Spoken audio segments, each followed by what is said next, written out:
கிறிஸ்துவுக்குள் பிரியமானவர்களே, ஆண்டவராகிய இயேசு கிறிஸ்துவின் இனிதான நாமத்திலே உங்களை அன்போடு வாழ்த்துகிறேன். தேவ பிரசன்னம் உங்கள் அனைவரோடும் கூட இருப்பதாக. இந்த நாளிலும் உங்களோடு தியானிக்கும்படியாக தெரிந்து கொள்ளப்பட்ட வாக்குத்தத்த வசனம் நீதிமொழிகள் 26வது அதிகாரம் 27வது வசனம். படுகுழியை வெட்டுகிறவன் தானே அதில் விழுவான், கல்லை புரட்டுகிறவன் மேல் அந்த கல் திரும்ப விழும். ஹல்லேலூயா. கிறிஸ்துவுக்குள் பிரியமானவர்களே, ஆண்டவருடைய ஒரு அழகான வார்த்தை பாருங்க. ஆண்டவர் நம்மிடத்திலே சொல்கிறது என்னவென்றால், யார் படுகுழி வெட்டுகிறார்களோ இன்னொருத்தன் அந்த குழியிலே விழுந்து அவன் ஒண்ணுமில்லாம போகணும், அப்படி ஒரு மோசமான சிந்தனையை தன் மனதில் வைத்துக் கொண்டு அவர்களுக்காக படுகுழி வெட்டுகிறார்களோ அந்த குழியில் இன்னொருத்தன் விழமாட்டானாம். மாறாக அந்த குழியை வெட்டினான் இல்லையா, அதே மனுஷன் தான் அந்த குழியிலே விழுவான். அப்படி என்று ஆண்டவர் இன்று நம்முடனே பேசுகிறார். ஹல்லேலூயா. நாம் என்ன செய்கிறோமோ அது நமக்கு திரும்ப வரும். அதைத்தான் ஆண்டவர் சொல்லுகிறார். ஒரு கல்லை புரட்டுகிறோம், கல்லை புரட்டுகிறவன் மேல் அந்த கல் திரும்ப விழும். நாம பண்ணுகிற ஒவ்வொரு செய்கைகளும், நாம என்ன செய்கிறோமோ அது திரும்பி நமக்கு வரும். இன்றைக்கு நான் ஒருத்தர கடினமான வார்த்தையினால் பேசுறேனே, இன்றைக்கு நான் ஒருத்தர மதிப்பில்லாமல் நடத்துறேனே, அது ஒரு நாள் நமக்கு திரும்ப வரும். அப்படி என்கிற உணர்வு ஏன் நம்மிடத்தில் இல்லை? இன்னைக்கு நான் ஒருத்தனை ஏமாத்தினேன்னா நாளை அவன் நம்மளை ஏமாத்துகிறான், அவ்வளவுதான்.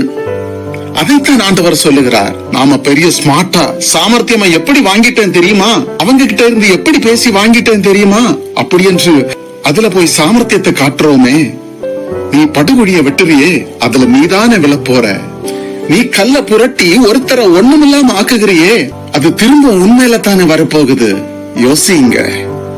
இன்னைக்கு கோல்டு இன்வெஸ்ட் பண்ணுகிறோம், பணத்தை இன்வெஸ்ட் பண்ணுகிறோம், பேங்க்ல லேண்ட் வாங்குகிறோம், அது நல்ல பலனை கொடுக்கறதுன்னு வெயிட் பண்ணுறோம், நல்ல பலனை கொடுக்குது. அதே மாதிரி நீங்கள் இன்றைக்கு செய்கிற ஒவ்வொரு காரியங்களும் நாளைக்கு எனக்கு திரும்ப வரும், அது எனக்கு சந்தோஷமா இருக்கணும், அப்படி என்று நாம நினைக்கிறோமா? யோசித்து பாருங்க. இன்றைக்கு அம்மா அப்பாவை பார்க்கிற அநேகர் தாய் தகப்பனை பார்க்கறதில்ல. அவ்வளவு கஷ்டம், அப்படித்தானே? பெற்ற தாயும் தந்தையும் நம்மளை பெற்று வளர்த்தி ஆளாக்கி அவர்கள் நம்ம பிள்ளை என்று சொல்லி எல்லாவற்றையும் செய்து கொடுக்கிறாங்க. கடைசியில பிள்ளைகள் என்ன செய்கிறார்கள்? பெற்றோரிடத்துல இருந்து என்னத்தை வாங்க முடியும்?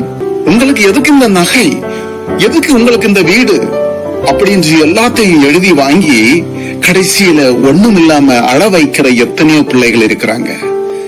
அவங்களுக்கும் அதே நிலைமைதான் திரும்ப வரும், அவங்களுக்கும் அதே நிலைமைதான் திரும்ப வரும். அப்படி என்பதை உணராமல் செய்து கொண்டிருக்கின்றார்கள். இந்த வார்த்தையை கேட்கின்ற பிரியமானவர்களே, இன்றைக்கு எல்லாரும் நல்லா இருக்கணும் அப்படி என்கிற மனசு யாரிடமும் இல்லை.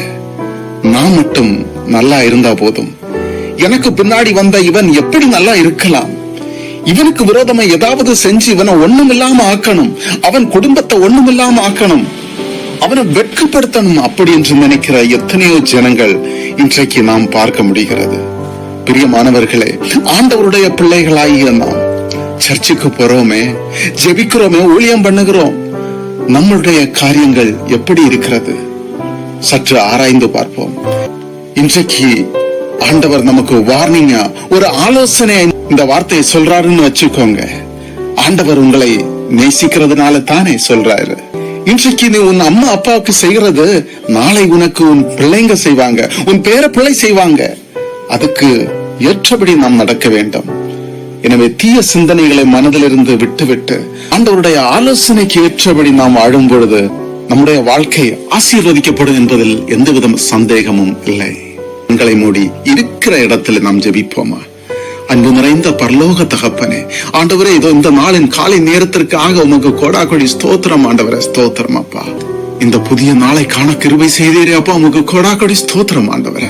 இந்த வார்த்தையை கேட்டுக் கொண்டிருக்கின்ற உம்முடைய பிள்ளைகளை நீர் ஆசீர்வதிங்கப்பா. அவர்கள் தங்கள் குடும்பங்களுக்காக எடுக்கின்ற முயற்சிகள் அனைத்துல உம்முடைய கிருபை, உம்முடைய வல்லமை கூட இருக்கட்டும் ஆண்டவரே. ஆண்டவரே, உம்முடைய பிள்ளைகளின் இருதயத்தில் உள்ள தீய சிந்தனைகளை, அடுத்த மனிதர்களுக்கு எதிராக செயல்படக்கூடிய சிந்தனைகளை எங்களை இதயத்திலிருந்து அகற்றும் அப்பா.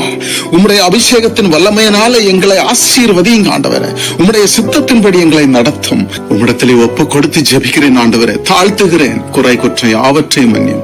இயேசு கிறிஸ்து மூலம் ஜெபிக்கிறேன் ஜீவனுள்ள நல்ல தகப்பனே. ஆமேன், ஆமேன், ஆமேன்.